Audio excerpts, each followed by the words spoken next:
आज आम राधामोहन मठर महंत श्री परमेश्वर दासंकर देहांत होती।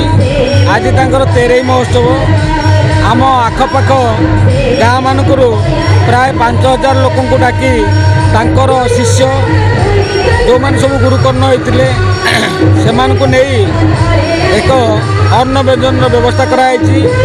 आज आम गाँव में दुखद परिस्थिति भजन संध्यार आयोजन करा प्राय 5000 लोक आज अन्न व्यंजन रे आप्यायित होती।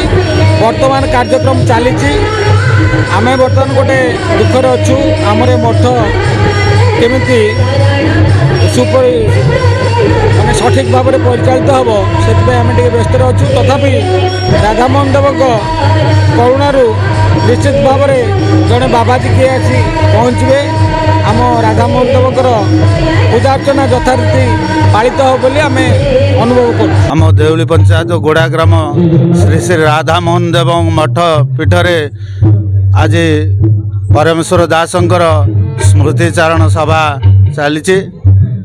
ए अंचलर बहु बदान्य व्यक्ति सहित साधु सन्त समस्ते आज आसीथिले।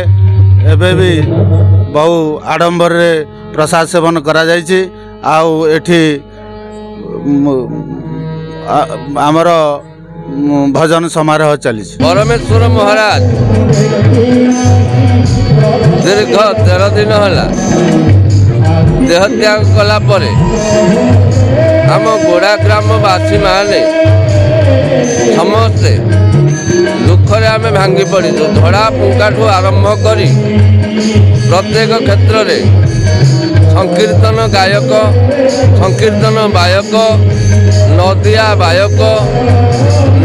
गायक नाम संकीर्तन रे परिपूरक से महाशयंकर आत्मा सदगति कामना करी आम्भे माने समस्ते गोड़ा ग्रामवासी वृंद तथा आखपाख ग्रामर तथा देउली पंचायत गुजरी पंचायत आरंभ करी समस्ते आम दुखरे आज से आत्मार सदगति कामना करी आम से राधामोहन दरबार में उपस्थित होई प्रभु को एति कामना करुचु।